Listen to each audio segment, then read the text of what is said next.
د آسټرالیا آلراونډر کلاړي مارکس سټاینس د چیمپئن ټرافي نه مخکې ریټایرمنټ اعلان وکړو. په څه وجه باندې اعلان وکړو؟ ډېر د انډیا چې کوم میډیا چینل دي ای دا خبره کوي چې مارکس سټاینس پاکستان ته تلل نه غواړي، نو د هغې په وجه باندې هغه د چیمپئن ټرافي شروع کېدو نه مخکې د ریټایرمنټ اعلان وکړو.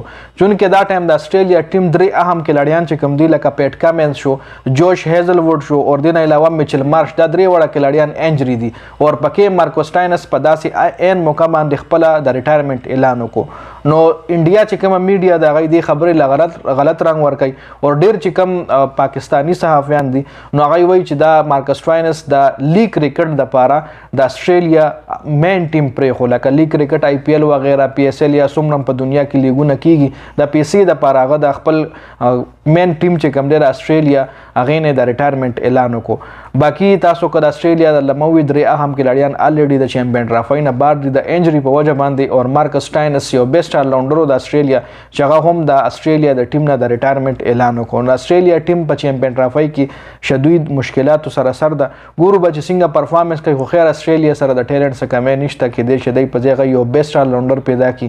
وګورو به چې په چیمپئن ټرافي کې څنګه پرفارمنس آسټرالیا کوي او بعد کې پته لګي. خو تر اوسه پورې چې کوم اپډیټس و هغه دا و چې مارکس سټاینس هم د ریټایرمنټ اعلان وکړو.